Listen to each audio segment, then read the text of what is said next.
Chapter 4. It was in the early hours of the morning, 1 a.m. to be exact, when Malou got home from the hospital. At first she looked up at the kitchen clock distractedly, and then, suddenly, realized what the hour meant. This was the first hour of the 7th day of their dream. Today was the day she and Dan were supposed to go back to Pahokee. Dante had gone to bed as soon as they got home. He was exhausted as she was, and Malou was glad there was no one around. She didn't even want to talk to anybody right now. She and Dante had spent all evening at Dan's bedside, and listening to the rhythmic beat of the apparatus that monitored his condition nearly drove her crazy. It seemed as if the beeping kept echoing in her mind even after they left the hospital. She sat down and stared into space while thinking how she was going to solve the problem. There was no way for her to go back to Pahokee alone, and there was no way for Dan to go back without his amulet. Even if he was walking and hadn't had such a horrific accident, for him to go back without his dream catcher would only be attracting more trouble. The amulet was supposed to protect him from evil, and without it, no telling what Dan would do or experience. This was a quandary, all right.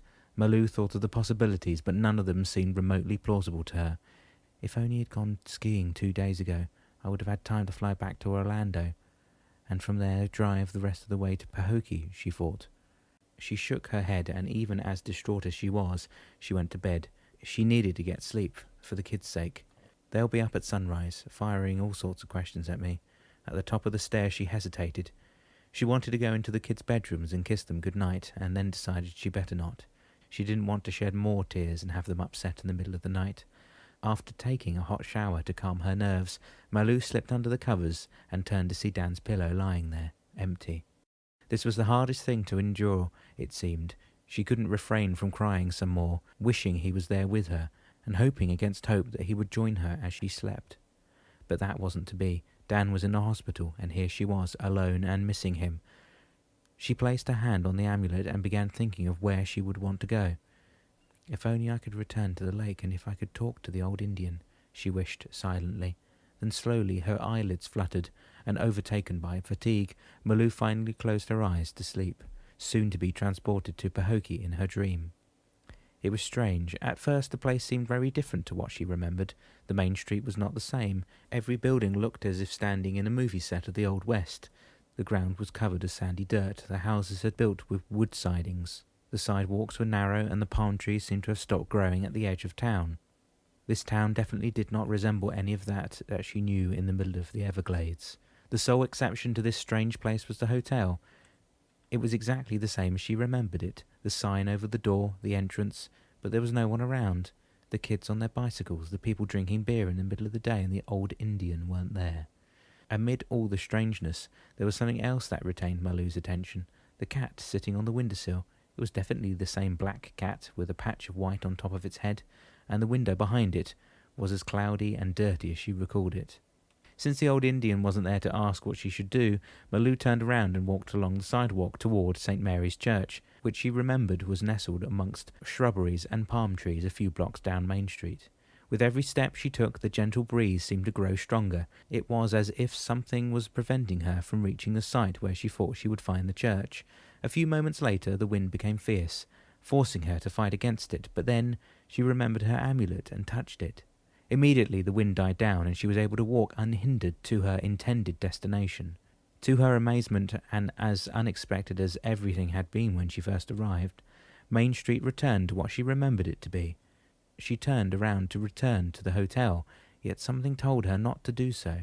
She swung on her heels and soon reached St. Mary's. The minute she rounded the corner of the garden surrounding the place, she stopped in awe. The edifice appeared to stand much taller than her recollection of it, and glowed as if unreal, like a mirage in the middle of the desert. When her gaze finally returned to the front steps, she put her hand to her mouth, not to scream her joy at seeing the old Seminole Indian sitting in front of an easel painting yet another canvas. He turned his face to Malou then and smiled, but didn't say anything until she stood close to him. "You have come for advice, have you, Malou?" he asked, not looking at her. "Yes, I have. It's Dan."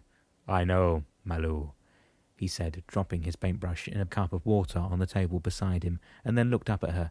"He has lost his dream catcher, and he is in the hospital, isn't he?" "Yes, but how did you know?" "No matter how I know these things, Malou. But what is important is that you need to know and do from now on. I can't do anything, sir, Malou said, shaking her head in desperation. Oh, but you can, and I will help you. Yet you need to have faith in yourself and in what you can accomplish.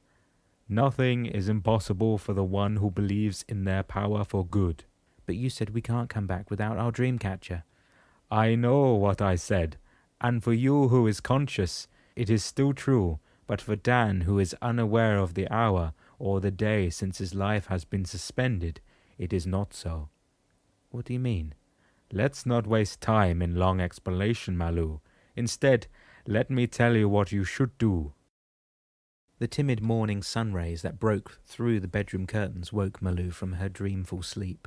When she opened her eyes and looked at the clock on the night table, she realized that it was much later than she thought. Pushing the blankets aside with the one hand, she felt something in the other. She sat up and then remembered. The old Indian, the church, the newly painted canvas and his instructions. She opened her hand and looked at the exquisite piece of lace in the palm of it. She smiled and got up. After she had washed up her hair and had brushed her teeth quickly, she slipped into her robe, put what resembled an old doily into his pocket, tied the belt around her waist, and went out of the room. Curious to see why she hadn't heard anyone, especially the children, making any noise, she stopped in the middle of the staircase and looked down at the kitchen. Her 3 children were sitting quietly around the table, while Heath and Dante were busy cooking breakfast. The smell of crisp bacon, pancakes, toasts, and coffee brought another smile to Malou's face. Actually, it was very strange. She felt extremely serene and peaceful for some reason. The old Indian had given her reassurance, faith in her ability to accomplish her goal, and the inner knowledge that she was going to be successful in whatever she was going to do for the next 3 days. On the other hand, a question kept creeping up at the forefront of her thoughts. The old man gave me 3 more days, but would 3 days be enough? "Mum, you're up," Stefano shouted as soon as he saw Malou come down the stairs. "Uncle Heath said that you must be so tired that you'll be sleeping until this afternoon." "Oh no, Stefano, I couldn't do that," Malou said, coming to give him a kiss on the top of his head. "And what about you, Daniel? Did you have enough sleep?" "Yeah," Daniel answered, looking up at his uncle. "Uncle Heath let us watch a bit of TV last night after supper, and then we got to bed." "Yeah, but not before you kept complaining about wanting to stay up until Mum got home," Stefano argued while Malou went to sit beside Gabby, who now looked up at her mother. "Do I have to eat 2 toasts, Mum? Uncle Heath said I got to, but I'm not hungry." Looking into the bleeding eyes of her daughter, Malou took her in her arms and sat her in her lap. "Let's finish the 1 toast first, and then we'll see, okay?" Gabby nodded and put another piece of the toast in her mouth. "How are you, Malou? Have you slept any?" Dante asked, taking a seat beside her. Yes, but it took me the longest time to close my eyes, though. What about you?" Then, and before Dante could answer, Malou put a hand to her mouth. "Oh God, has someone called Raphael? I must tell him." Dante put a gentle hand on Malou's shoulder as she was about to get up to go to the phone. "Don't worry about that. I've called him this morning." "And what did he say?" "He and Lisa will come by this afternoon." "Will they come here or go to the hospital? Did he say?" Pouring some syrup on his pancake, Dante replied, "I think they said they'll come here before going to visit Dan, if that's okay with you." "That's good. We'll be back by then," Malou said, cutting up the second toast for Gabby. "So did you have any sleep?" she asked Dante again. "Well, you know a book always helps me get to sleep, but last night I kept thinking about Dan's amulet." "Oh yeah? What about it?" Malou interrupted. "It's because you made such a fuss about it. I thought maybe we could talk to the rescue team guys, and they may have found it." "Don't worry about it, Dante.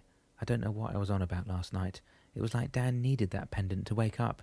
I kept thinking that if he still had it, he would get better right away, or at least wake up from—" Malou stopped, averting her gaze from Stefano's eyes, which hadn't left her face since she sat down. "Wake up from what, Mum?" he demanded. "Uncle Heath said that he had a broken shoulder and cracked some ribs." "Yes, that's right," Heath cut in, bringing a plate of pancakes to the table. "That's what I said, and if your mum wants to say anything else, let her do so in her own good time, okay?" He patted Stefano's shoulder. "Okay, you're right, Stefano. As your dad always says, it's best to face the truth. Everything gets easier after that." Malou paused and forked up a pancake from the plate to put it on the dish in front of her.